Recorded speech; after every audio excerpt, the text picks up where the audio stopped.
Hello, my name is Sol, and today I will be reading for you a beautiful piece of a book, which was written by Jay Shetty. Below on the reading box, I will be leaving the link for his book. This is not a credit or paid video. Actually, I'm doing this because I want you to hear a little bit about this first chapter, which is quite beautiful, and it shows us a tiny but important part of the way we are living our lives. So hope that you like it. This isn't going to take that long, maybe 20 minutes, half an hour. So if you've got the time, leave me behind and just listen to my voice and hear these beautiful words. Thank you very much. Let's start. So chapter 1, identity. I am what I think I am. It is better to live your own destiny imperfectly than to live an imitation of somebody else's life with perfection. Bhagavad Gita 3:35. In 1902, the sociologist Charles Horton Cooley wrote, "I am not what I think I am, and I am not what you think I am. I am what I think you think I am." Let that blow your mind for a moment. Our identity is wrapped up in what others think of us, or more accurately, what we think others think of us.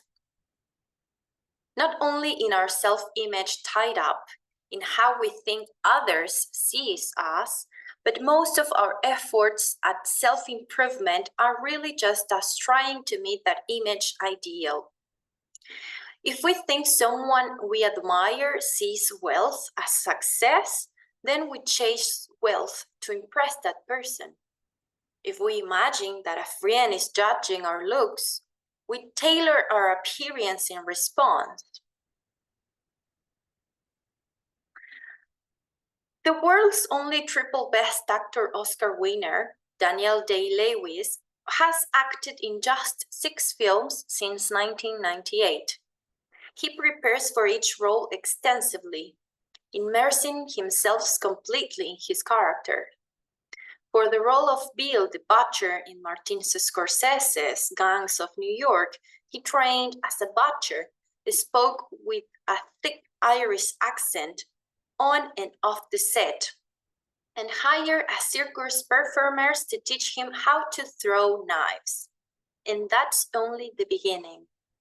He wore authentic 19th century clothing and walked around Rome in character, setting arguments and fights with strangers. Perhaps, thanks to that clothing, he caught pneumonia. Day-Lewis was employing a technique called method acting, which requires the actor to live as much like his character as possible in order to become the role he's playing.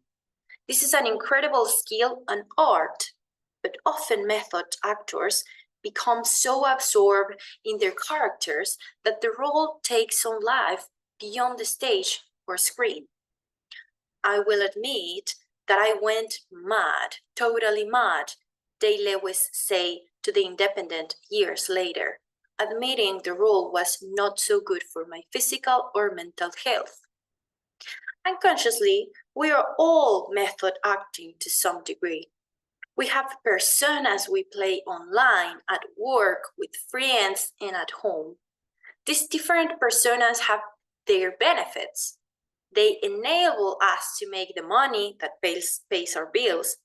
They help us function in a workplace where we don't always feel comfortable.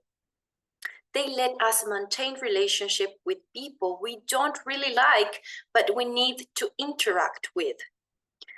But often our identity has so many layers that we lose sight of the real us, if we ever knew who or what that was in the first place. We bring our work role home with us, and we take the role we play with our friends into our romantic life without any conscious control or intention. However, successfully we play our roles, we end up feeling dissatisfied, depressed, unworthy, and unhappy. The I and me, small and vulnerable to begin with, get distorted. We try to live up to what we think others think of us, even at the expense of our values. Rarely, if ever, do we consciously, intentionally create our own values. We make life choices using this twice reflected image of who we might be without really thinking it through. Cooley called this phenomenon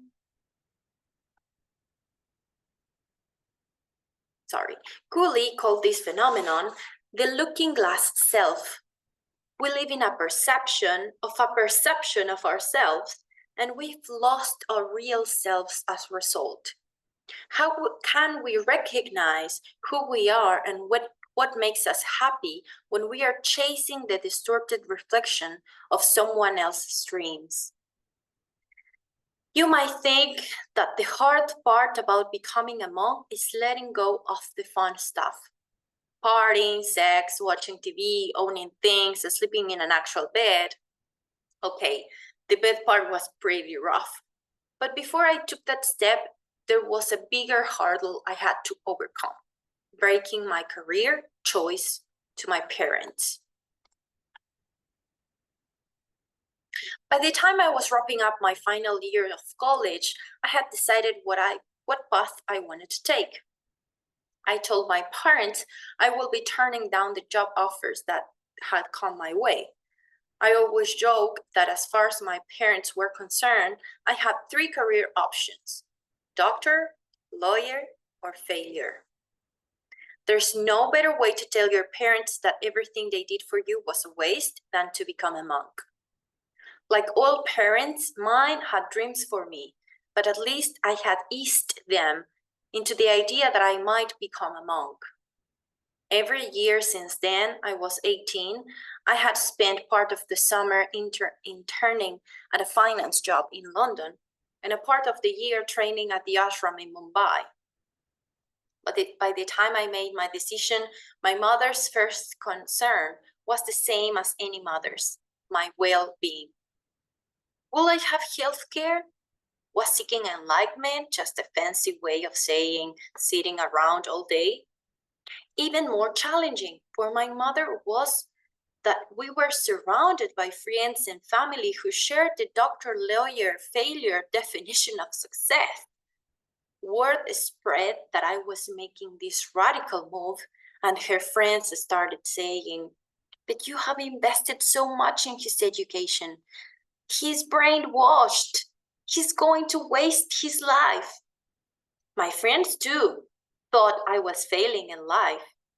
I heard, "You're never going to get a job again. You are throwing away any hope of earning a living." When you try to live your most authentic life, some of your relationships will be put in jeopardy. Losing them is a risk worth bearing. Finding a way to keep them in your life is a challenge worth taking on. Luckily, to my developing monk mind, the voices of my parents and their friends were not the most important guidelines I used when making this decision. Instead, I relied on my own experience. Every year since then, I was 18, I had tested both lives. I didn't come from home from my summer finances job feeling anything but hungry for dinner. But every time I left the ashram, I thought, that was amazing. I just had the best time of my life. Experimenting with these widely diverse experiences, values, and belief systems helped me understand my own. The reactions to my choice to become a monk are examples of the external pressures we all face throughout our lives. Our families, friends, society, media. We are surrounded by images and voices telling us who we should be and what we should do. They clamor with opinions and expectations and obligation. Go straight from high school to the best college, find a lucrative job, get married, buy a home, have a children, get promoted. Cultural norms exist for a reason. There is nothing wrong with a society that offers the models of what a fulfilling life might look like. But if we take on these goals without reflection, we will never understand why we don't own a home, or we are not happy where we live, why our job feels hollow, whether we even want a spouse or any of the goals we are striving for. My decision to join the ashram turned up the volume of opinions and concerns around me. But conveniently, my experiences in the ashram had also given me the tools I needed to filter out that noise. The cause and the solution were the same. I was less vulnerable to the noise around me, telling me what was normal, safe, practical, best. I didn't shout out the people who loved me. I care about them and I didn't want them worried. But neither did I let their definitions of success and happiness dictate my choices. It was, at the time, the hardest decision I had ever made. And it was the right one. The voices of my parents, friends, education, and media all crowd a young person's mind, seeding beliefs and values. Society's definitions of happy life is everybody's and nobody's. The only way to build a meaningful life is to filter out that noise and look within. This is the first step to building your monk mind.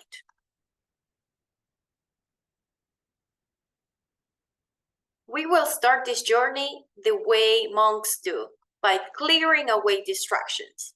First, we'll look at the external forces that shape us and distract us from our values. Then, we will take stock of the values that currently shape our lives and reflect on whether they are in line with who we want to be and how we want to live.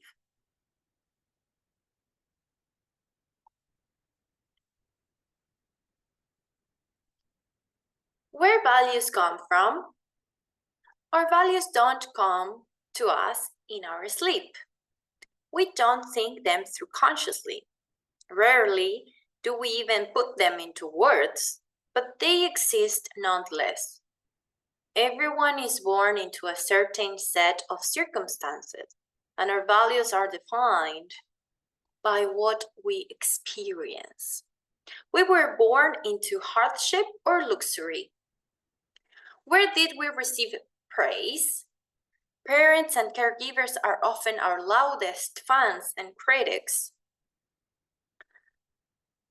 Though we might rebel in our teenage years, we are generally compelled to please and imitate those authority figures. Looking back, think about how your time with your parents was spent. Playing, enjoying, conversation, working on projects together. What did they tell you was most important? And did it match what mattered most to them? Who did they want you to be? What did they want you to accomplish? How did they expect you to behave? Did you absorb these ideals and have they worked for you? I will repeat those questions again.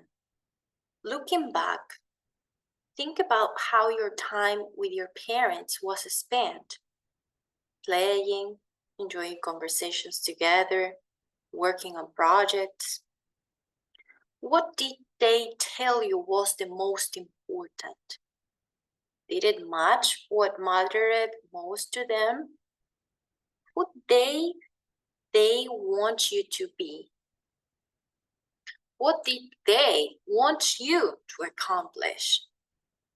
How did they expect you to behave?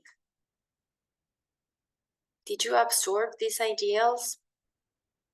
Have they worked for you?